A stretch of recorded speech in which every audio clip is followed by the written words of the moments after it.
마켓나우 2부 시작합니다. 시청자 여러분 안녕하세요. 이지혜입니다. 10월 금통위 결과 금리가 예상대로 2.5%로 동결이 됐습니다.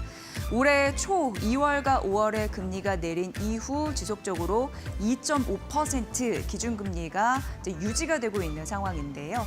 뭐니 해도 금리 인하 몇 달 늦춰도 지금 가장 중요한 건 부동산 집값 상승, 이걸 억제하는 것이다. 이게 10월 금통위의 주요 포인트가 아닐까 싶습니다. 자, 오늘 증시 브리핑 바로 시작해 보도록 하겠습니다. 7거래일 만에 이제 조정이 장 초반부터 나왔던 코스피 시장인데요. 그래도 일부분 낙폭을 줄이면서 진행이 되고 있다라는 점. 우리나라와 미국과 중국 이런 관계 잘 보셔야 되는데 미국과 중국의 그런 협상이 약간 더 어두워지고 있는 상황이고요.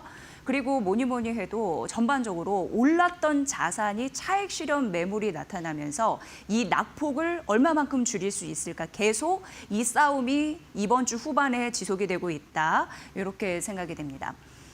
이제 장 마감 이후에 미국 장 마감 이후에 테슬라 실적이 발표가 됐고요. 예상보다는 좀 못 나온 흐름들이 나타났는데 이제 우리 입장에서 좀 중요한 이슈가 나와서 설명을 드리겠습니다. 머스크 CEO가 삼성을 두고 이런 얘기를 좀 해줬습니다.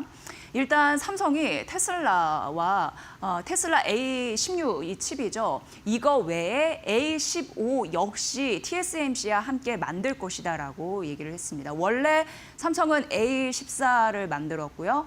이번에 이제 테슬라와 A16 만들기로 얘기했는데 A15 칩 같은 경우에는 이 TSMC가 전략적으로 다 만드는 것으로 우리는 알고 있었는데 이거를 TSMC와 공동 생산하는 거라고 얘기를 해줬습니다. 그렇게 되면 A15 칩 같은 경우에도 삼성이 만들고 향후에도 16도 만들고 이런 부분에서 기대감이 생기는 요인이 생겼다라는 점이고요. 이 테슬라 자체 AI 칩 같은 경우에는 차량뿐만 아니라 로봇, 옵티머스 이런 부분에도 적용이 될 거기 때문에 중요합니다.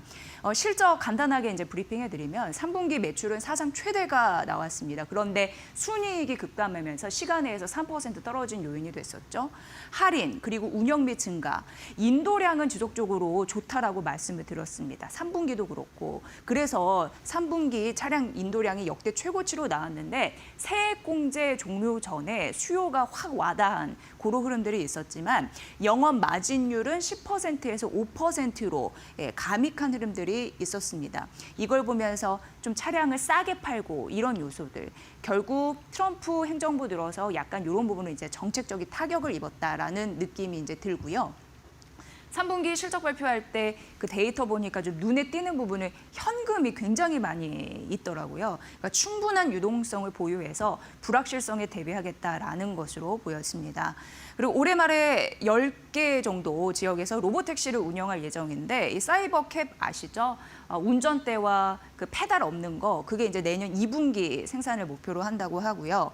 텍사스 오스틴 같은 경우에 연말까지 운전 지시하는 사람 없는 그러니까 보조인이 없는 완전 자율주행을 목표로 한다라는 부분이 있고 옵티머스 같은 경우에는 내년 1월 거의 삼람과 이제 비슷한 그런 느낌을 풍길 수 있는 V3 모델도 공개할 예정이라고 하니까 이거 보시고요. 일정 부분 좀 영향을 받는 것 같습니다. 2차 전지 관련주 좀 떨어지는 흐름들이 나타났는데 그래도 최근 2차 전지 관련주는 ESS 배터리 시장에 대한 성장, 잠재력으로 오르는 힘이 좀 강해서 그런 흐름도 이후에 조금 더 살펴드리도록 하겠습니다. 오늘 시장에서 방산주 좀 눈에 띄는 대목은 오늘 그러니까 이슈에서 좀 찾아볼 수가 있는데요. 트럼프 대통령이 푸틴 러시아 대통령과 회담을 취소를 했습니다. 그러면서 이제 시진핑과 긴 회담이 예정이 되어 있다라고 얘기를 했는데 이렇게 되면은 에이펙 정상회담 경주에서 열리는 우리 대회의 상징성이나 규모가 더 커질 가능성이 있기 때문에 우리로서는 이번 대회를 아주 잘 치러야 된다라는 그런 무게감이 조금 더 생겼다 이렇게 생각할 수 있을 거고요. 트럼프 이제 2기 행정부 들어서 처음으로 러시아 제재가 나왔습니다. 석유, 화학 기업, 이 큰 기업뿐만 아니라 자회사를 대부분 해서 한 30곳 제재가 나올 것으로 예상이 되는데 이제 발동이 된 거고요. 에너지 부분입니다. 이런 부분으로 지정학적 리스크가 있기 때문에 방산주와 함께 또 엮일 수 있는 부분이 있고요. 또 이제 긍정적인 부분 K방산이 유럽 무대에 진출해서 긍정적인 포지션을 취할 수 있을지에 대한 기대감, 이 기사에 있습니다. 250조 원 무대라고 하고요. EU 무기 공동 구매 프로그램에 참여 가능성이 있다고 하는데 이것도 잘 보셔야 될 것 같습니다. 하나 에어로스페이스는 호주 공장 이제 가동하면서 이 물량이 이제 생산되는 흐름들이 나타나고 있는데 하나 에어로스페이스의 장점 K9 자주포입니다. 이게 자주포 시장의 점유율 절반을 차지하고 있습니다. 50% 정도인데 경쟁력이 부각이 되고 있고요. 오늘 장중에 현대로템이 52주 신고가 경신했는데요. 실적의 반등에 대한 기대감 이런 부분 때문에 52주 신고가 기록을 하고 있습니다. 최근 시장은 실적 데이터 굉장히 중요합니다. 기대감이 오른 섹터와 종목들이 상당하기 때문에 실적 데이터에서 조금만 삐끗하면은 매물이 출회되는 현상이 나타나서 오히려 실적으로 잘 받침된다면 심리적으로 함께 오를 수 있는 장이 연출된다라는 것도 굉장히 중요한 시장의 특징 중에 하나일 텐데요. 또 다른 이제 앵커 브리핑 듣기 전에 지금 10시 13분 지나고 있습니다. 이어지는 앵커 브리핑은 오늘은 좀 스토리텔링을 짤 수 있었던 게 종목 얘기를 좀 중심으로 해드리면서 이 종목을 보면은 산업을 이해할 수 있어서 그런 식으로 좀 짜봤습니다.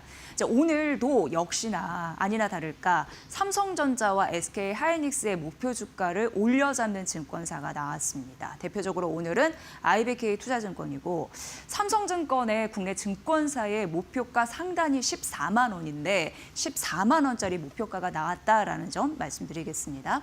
일단 DS 사업부는 당연히 반도체죠. 역시나 반도체 작년 저점 찍고 매분기 개선을 보이고 있다라는 점 말씀드리면서 3분기 잠정 실적 나왔을 때 DS 반도체 부분에 독점적인 지배력 이런 부분이 나왔습니다. 그런데 디램과 낸드가 개선되는 동시에 비메모리 쪽에서 적자 축소를 해내서 이게 동시에 이뤄져서 이게 독보적인 반등을 이뤘다라는 부분이고요.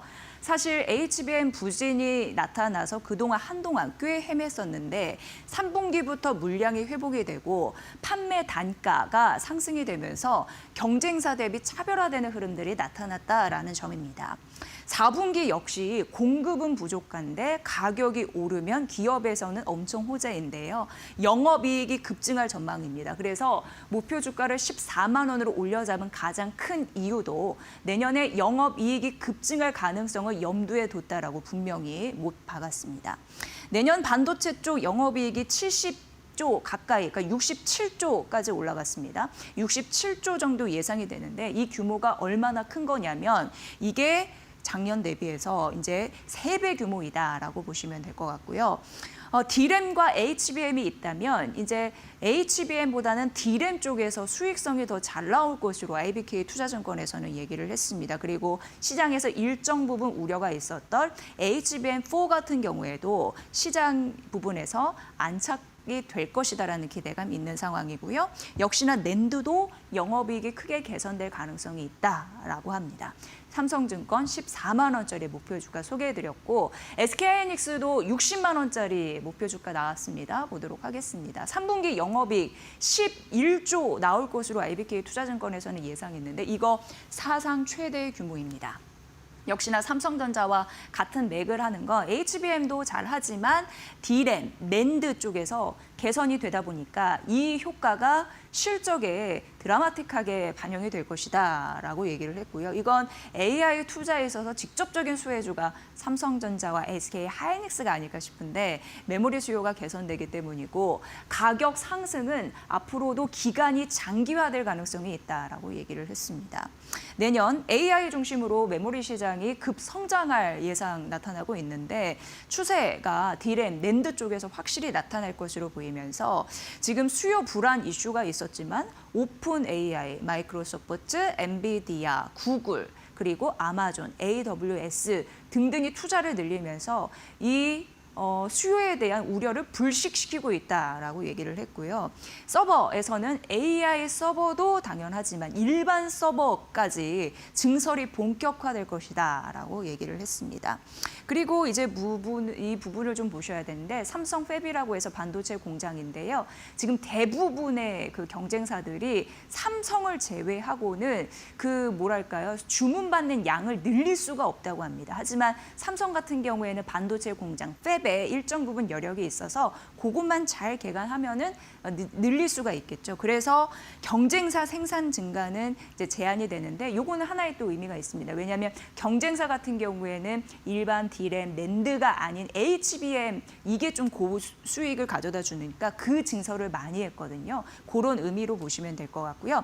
메모리 출하량을 빅그로스라고 얘기를 하는데 그 성장률이 10% 안팎밖에 안 되기 때문에 요건 조금 더 삼성전자의 수혜가 아닐까. 그래서 메모리 증가 이런 부분은 상대적으로 탄력이 적어서 가격 상승에 대한 기대감이 있기 때문에 메모리 반도체 강국이 우리나라에 조금 더 직접적인 효과가 있지 않겠느냐라고 얘기를 하고 있습니다. 참고해 보시죠.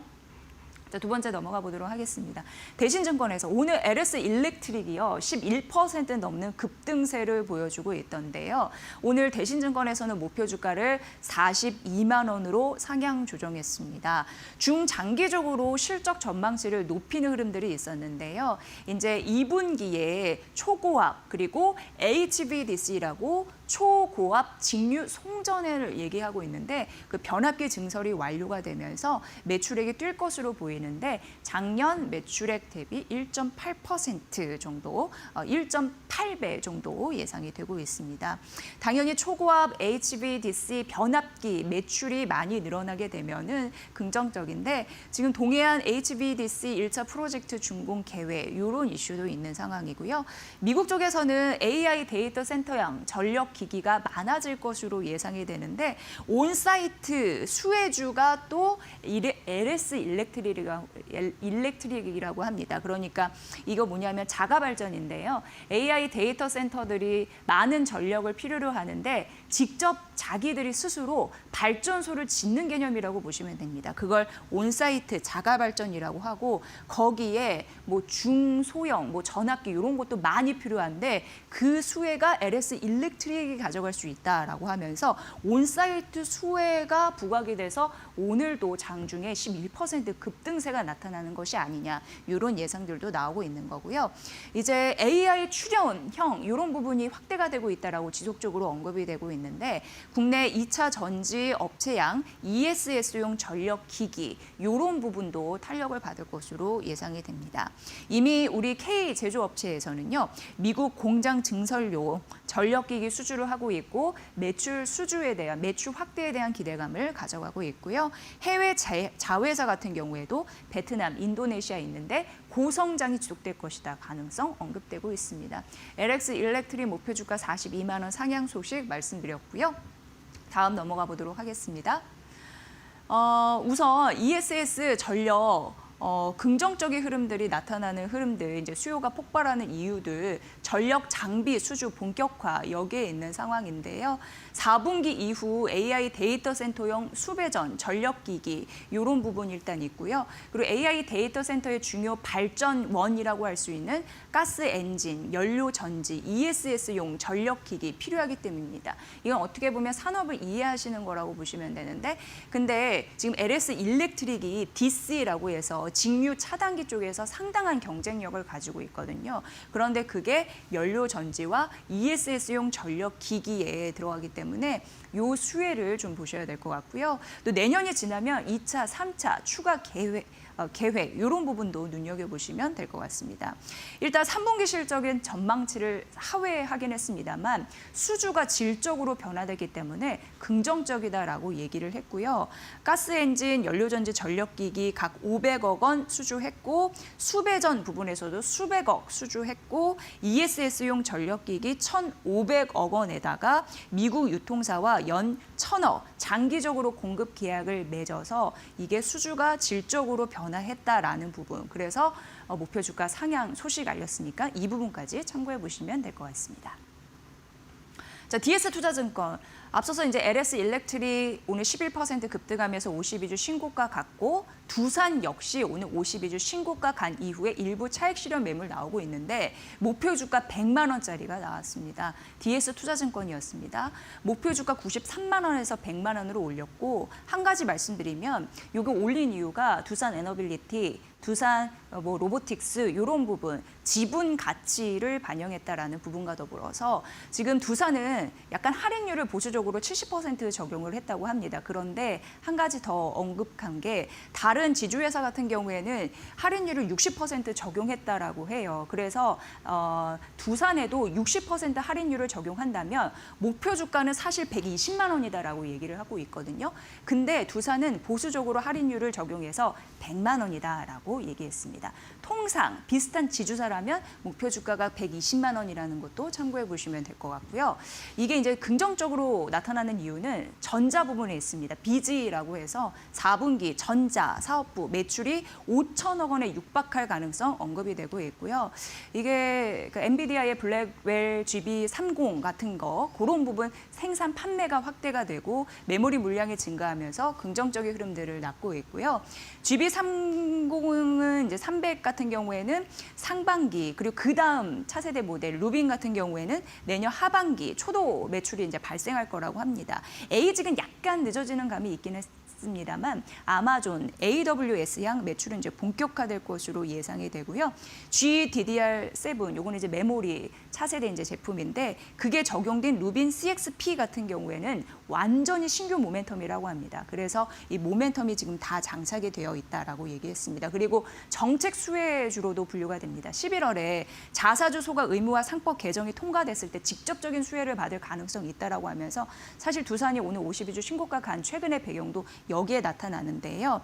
일정 부분 11월에 1차적으로 털어내고 그 이후에 남은 지분 같은 경우에는 3차 개정을 통해서 털어낼 것으로 예상이 됩니다. 그런 흐름으로 27년까지 소각 예정이니까 정책 수혜주로도 분류되고 전자 부분으로도 긍정적인 매출 영향이 되면서 목표주가 100만 원, 보수적인 걸 털어내면 120만 원까지 나오고 있다는 점 말씀드리도록 하겠습니다.